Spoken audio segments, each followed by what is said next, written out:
Hello, welcome back. Hope your isolation is treating you well. Yes, we're back. We're doing this again. I am Matt Harvey, and I will once again be the bearer of weird news. But before we get to the news, I'm in the arts community, and as a performer, it's been quite difficult recently. The comedy festival was just cancelled. I found out Edinburgh, which I was supposed to be going to, was cancelled. And if you've been enjoying these videos, look, I know these ones in particular are quite new, but if you've been a fan of the podcast just for funny for a little while, or maybe you've been meaning to get out to one of the live shows, but you couldn't make it out for one reason or another. Maybe I haven't been in the city that you've been in. I'm going to be participating in a bit of an interesting experiment. Both Adelaide Fringe and Fringe World Perth are doing virtual Fringe festivals where we can submit virtual Fringe shows. I have a pre-recorded version of my show, I Got Bit by a Monkey Once. It's a storytelling show. It's a comedic storytelling show with 4 stories: a monkey bite, a long bus trip across America, an arrest, and a mugging. I think you'll really enjoy it. It's a lot of fun. I haven't quite figured out the details yet. I don't know what it's going to cost, but I will be back with details about that. And I am trying to get a couple of these just for funny news quizzes going, so I can get some comedians on the scene who might also be keen to dust off the old cobwebs and try to be funny for you fine people. I'm going to try and put them into a couple of these festivals. They're called Fringe View. But as I said, I don't know much yet. So please stay tuned, and I will have some more details for you when they're ready. But for now, let's get to the news.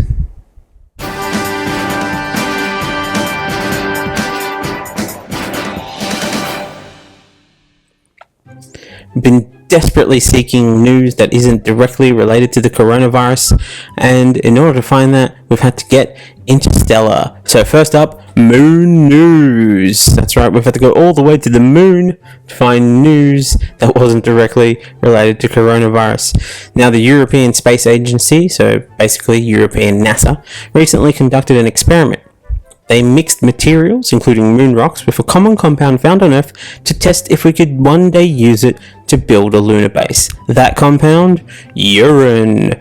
More specifically, urea, which is the major organic component of human urine. The ESA really putting the P in European Space Agency. So, in case you're wondering, the liver converts the ammonia to a non-toxic compound, which is called urea, which can be safely transported in the blood to the kidneys, where it is then eliminated in urine, making this a safer building material than most of the ones currently used on Earth. Oh, as far as my quick Google search showed, it is not flammable. Nor will it cause irreversible lung damage or cancer. Plus, the cultivation of it could be paid for by a series of increasingly unsavory videos tailored to the discerning tastes of their viewers. So we won't have a series of drawn out debates over who will pay for what wall. Because I know you're curious, the urea itself acts as a plasticizer. That's stuff that allows us to shape harder materials into different forms. So guys, all that practice at the urinals trying to shape urinal cakes, it's now a marketable skill. Look, I know that makes it another male-dominated industry, but we'll work on that. Maybe we'll get some shiwis for the ladies. Now, if you think building sites are vulgar on Earth, just wait till we start getting them on the moon. Look, you can really tell that the isolation is getting a bit much when you're busted trying to make a shelter out of your own urine just to have a place for yourself. But really, we all know the real reason that someone like Jeff Bezos is so desperate to create a space agency is because he wants to escape labor laws. After all, there are no unions on the moon. And, well, let's be honest, Bezos will love this. His employees already collect their urine in bottles, so it won't even have to interrupt their regular workday in order for them to help build the next factory. That's called productivity. Whoever collects the most urine, though, they get to be the team leader at Factory 2. Moving on now to isolation news. The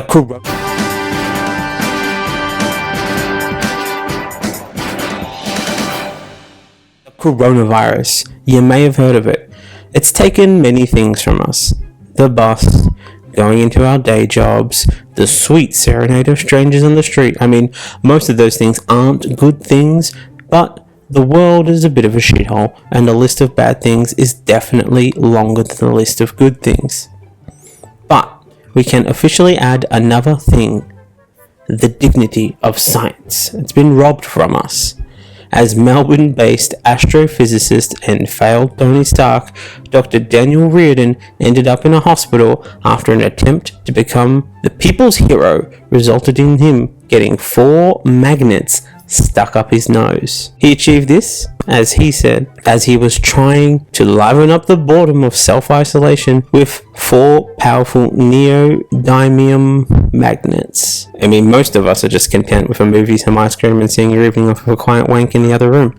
But for this young scientist, the siren call of science continues to call him. Or is it that the gentle magnetic pull of science? I always get those two things mixed up. He entered into an attempt at inventing a device that stops people from touching their faces during the coronavirus outbreak, presumably because nose picking had become a severe and now deadly household activity, as housemates, no longer contented with the hoarding of toilet paper and flour, have taken to removing of errant boogers from not only their own nose, but turned on each other's noses like a snot-based smaug. Thus, an elaborate magnet-based protection system would have to be implemented so as to protect the precious nose nuggets to be found within. He attempted to build a circuit that would be completed by the addition of the magnet and create a circuit that would sound an alarm warning them that a nose picking was imminent. However, the academic realized the electronic part that he had, it actually did the opposite and would only complete the circuit when there was no magnetic field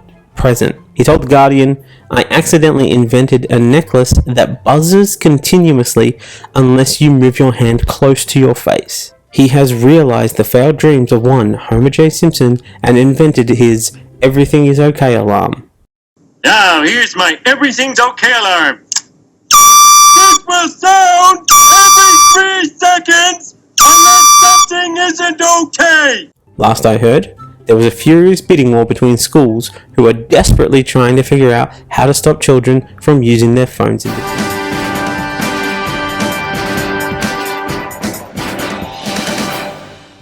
detention.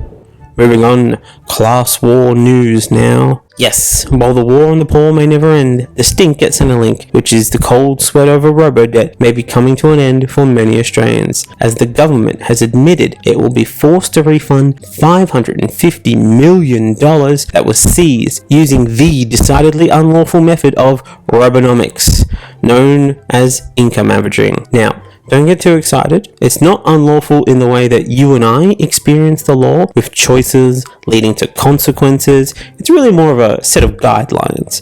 Very loose guidelines. Like how paying your taxes is the law for most of us. The class action, started by firm Gordon Legal and genuine man of the people who lacked the charisma to inspire said people, former Labour leader Bill Shorten. I mean, come on. He should have just ran on the platform of "I started the robo-debt lawsuit." Why wouldn't he mention that? We really could use a guy who cares about people that much right now. This is a lawsuit that the government was set to lose, and so intended to settle, like all Australians did when we learned the Prime Ministership would be passed to Scott Morrison. The government has publicly declined to detail its next course of action, hoping to secure as much unlawful gains as it can before we notice, but has publicly said that it has refined the program in response to, quote, feedback, end quote. Now, feedback in this case is the government code word for a class-destroying clusterfuck that has mowed down thousands of the most vulnerable Australians, or as they're known in the Liberal government codebook, leeches.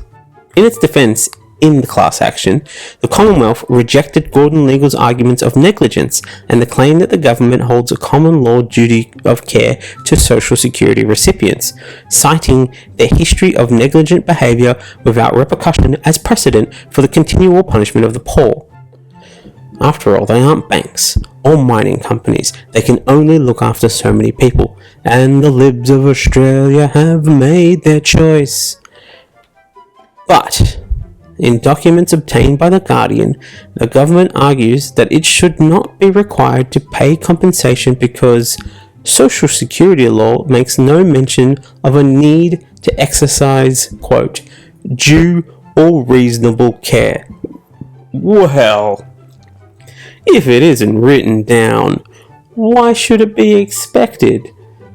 It can't possibly be beholden to things that aren't written down. More than 600,000 debts have been issued under the robo-debt scheme, which demanded people provide evidence to prove that they did not underreport their income to Centrelink, which would lead them to be overpaid welfare benefits. If they refused or could not obtain the documents, then a debt was issued. The old burden of proof exercise. It's an arsehole move when Ricky Gervais does it, but at least he hasn't caused anyone to die. I mean, you wouldn't expect them to use it in a murder case. Why would it be applicable here? Well, I mean, I have a dead body, and you can't prove you didn't kill it, so off you come, sunshine, off to prison with you. It is understood that the government's legal advice is that the class action's claim for negligence is unlikely to succeed, but the applicants are likely to be successful in their claims for unjust enrichment and for interest on refunds. Under the process favoured by the government, potential robo-debt victims would be expected to self-identify. Oh, I see how it is. So when it comes to this kind of self-identification, the Liberals are all on board, but ask for a gender-neutral toilet and suddenly the government will tell you who you are and where you should pee.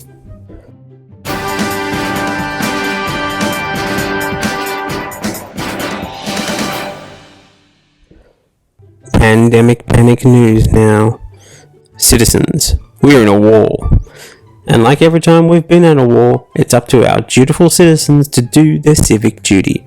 And every country has their own definition of what exactly it means to do your civic duty.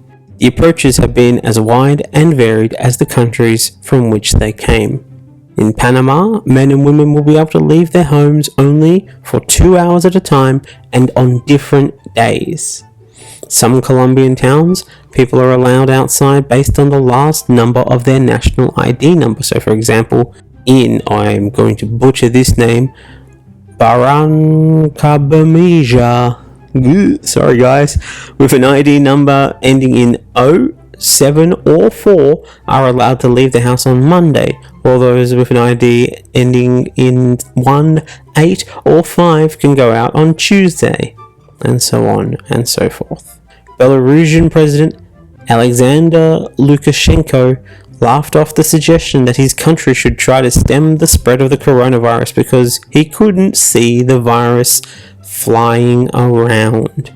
Now, to be fair, that is because there has been near worldwide cancellation of flights.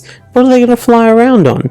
And most of the borders are closed, not to mention that there is a little corona in every country already. They've got nowhere to fly to. But none has been so strange as the Malaysian government. They are the only government to have taken the honeymooners as their model for how to handle the coronavirus. One of these days, The Women's Affairs Ministry issued the advice on how to avoid domestic conflicts during their partial lockdown, advising women with the kind of hot takes that would be right at home in an 8chan message board, asking women to not nag their husbands, not be sarcastic if they need help with household chores, and to use humor or imitate an infantile voice of Doraemon, the blue robot cat from Japan. Classy advice. With a series of online posters that include the hashtag, which when translated to Women Prevent COVID-19. So now, on top of looking after the kids, probably cooking all the meals and juggling the emotional labour of a man who really should be able to handle his own shit because, let's face it, he's a big boy businessman working at home without his big boy business pants. Women are also expected to be doctors and prevent the spread of a virus, Betty Drapering any emotions or feelings that they themselves feel, and finish a full Stepford wife transformation by speaking with a cat voice. I have no idea if that's an accurate voice, but I'm going to run with it anyway. That strikes me as the fastest way to end up as the subject of the next hot isolation murder speculation docuseries, COVID Queen. Now, to date, they are the only government to officially apologise for their recommendations. They certainly aren't the only ones who should apologise, but they are the only ones who have. Which is more than I can say for our team, led by our unquestionable leader, Jesus Christ. As Prime Minister and stock model for a confused dad trying to understand TikTok, Scott Morrison has offered a prayer for the National Cabinet to stay, quote, strong and united, end quote, and committed the Australian nation to God during times of, quote, great need and suffering, end quote, as it responds to COVID-19. Is he Jesus take the wheeling our country? As much as I would rather the Prime Minister not take guidance from 2005 American Idol winner Carrie Underwood, especially when even the website Songfacts advises that letting Jesus take the wheel is not the advised method of getting out of a black ice situation, I'm sure it's fine when it comes to running a country. And honestly, it is still a stronger decision. Let's call it a decision. It's still a stronger decision than the decision to let landlords and tenants thunderdome their way through rental negotiations.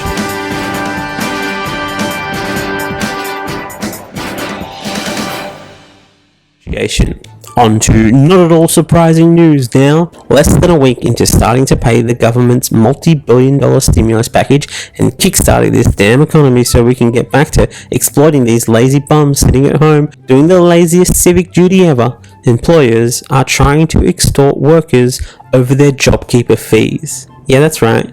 Businesses enrolled in the government's JobKeeper scheme have started their own sub-scheme, the Funds Keeper scheme, possibly taking inspiration from the government themselves and their clever taxing scheme. Some businesses are now claiming that they are entitled to an administration fee to be either taken from the $1,500 payment to the employees or, in an even more humbling attempt to remind them of who is the boss, making the employees return funds to the business after they have cleared their own books of the obvious misdeeds. Prime Minister Scott Morrison, seen here with all his friends, says that they can expect to feel the full weight of the law. And his fat shaming of our police officers aside, this is a surprising move from a man who has failed to previously protect workers, unions, or to punish businesses who do simple things like refuse to pay taxes. So he put his most appropriately named minister on it, MacLeod Cash, expecting that nominative determinism will drive MacLeod to do what it is best for the cash. She has said the penalty for businesses who tried to rot the system would be harsh to be decided at the discretion of the ATO Commissioner. Oof, brutal. I find it hard that they would be laying out such harsh and uncompromising clear punishments for these business pirates. Though, it still stands as one of the hardest punishments laid out for white-collar criminals who steal from their employees.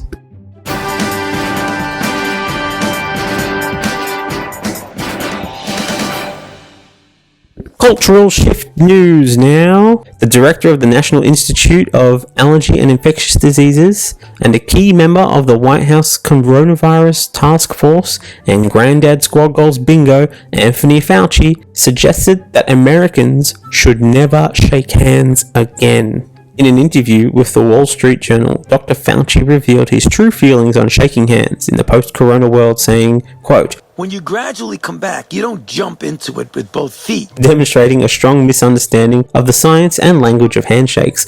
But to be fair, his specialty is immunology, and most of that happens inside the body, and he has probably never shaken a hand in his life, because this really feels like a personal agenda. You say, what are the things that you could still do and still approach normal? One of them is absolute compulsive hand washing. The other one is you don't ever shake anybody's hands. That's clear. I don't think we should ever shake hands ever again, to be honest with you. The handshake had already started to lose favour, with wild misuse by public figure and man attempting to join every secret society at once, Donald Trump. Not to mention the creeping presence of the plucky upstart, the fist bump, coming for the crown. And as modern-day philosopher and Scar Aficionado magazine Man of the Year Omar Little once said, "Hey, yo, lesson here, babe. You come at the king, you best not miss." it would be quite a blow to bro culture. But the modern reason for shaking hands is so you could get a gauge on someone's character. If they shake your hand firm enough, if their hands are sweaty or not. It's a gauge of character. As they will no longer be able to assess a fellow man's level of manliness and ability to overthrow them in a coup situation by secretly squeezing their hand upon first meeting a strange new man. And gone will be the tired old handshake fake out. The psych. New alternatives for handshakes will be waving, the aforementioned fist bump, the return of the curtsy. This will be adopted by all genders. Staring longingly across the room, dance battle greetings, mild psychic intrusions, and obsessively washing your hands in front of the other person while maintaining an unblinking eye contact as a sign of polite civility. It's buyer's choice, really, but form your allegiance now and stubbornly refuse to adapt. If the handshake goes, there will definitely have to be some other greeting changes, like the kiss on the cheek. Gone, effectively killing the personality of your friends who went to Europe that one summer. It will, however, see the unfortunate rise of these handshake alternatives, the namaste, a greeting performed by white people who have been to India, even if it was Sri Lanka, or who do yoga, even if it is Pilates. Finger guns, the preferred greeting method of the office cowboy, the salute for the socially awkward, and the anime V, a frontrunner much beloved by anime fans and fans of anime fans. Though we here at Weird News are putting our flag firmly in the camp of the Wiggles hand wiggle. It's close to finger guns, but it's family friendly, with the added bonus of establishing that you are anti-pedophile. Which doesn't seem like a strong position to take, but with so many prominent Australian politicians and public figures showing support for George Pell, it's best to draw your line big and obviously.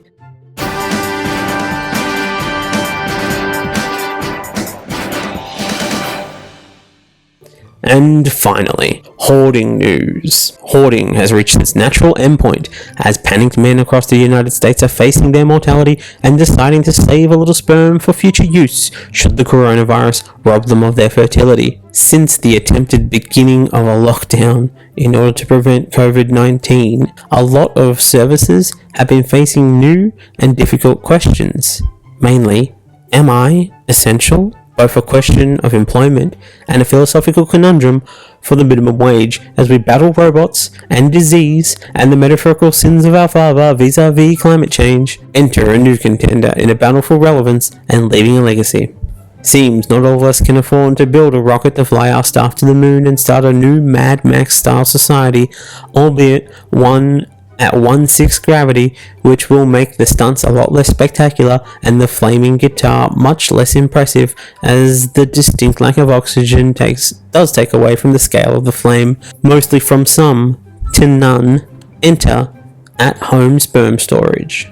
Now, apparently, there are a few companies that participate this distinct kind of sperm collection, all of the comfort of home, and none of the pressure of not wanting to take up a room for too long, but wanting to be in there long enough that you don't seem like you have no control over the speed of your ejaculation. Now, I am not entirely convinced this is actually an irrational fear of losing sperm or sperm potency, but merely an excuse to be masturbating every day while you're locked away and not have it just be a distinct lack of imagination and ability to make a proud choice about your desire to rub one out on your lunch break between sandwiches because you aren't wearing pants anyway. And the man won't even let you get your dick out at work anymore. It's PC culture gone mad, if you ask me. This, to me, is the natural endpoint of all this hoarding we've been seeing. Pasta, toilet paper, hand lotion. Better start seeing videos, well, I mean, obviously not on YouTube, but like somewhere, probably Pornhub, of Rube Goldberg-esque machines that will entertainingly place the sperm within the container and maybe help these people earn some extra money while they're out of work. I mean, we can replace at least one event in the Olympics with this, as this is a competition that can, and probably should, be done in isolation. And let's face it, Japan does have a reputation for weird sex. Cranking one out for Australia.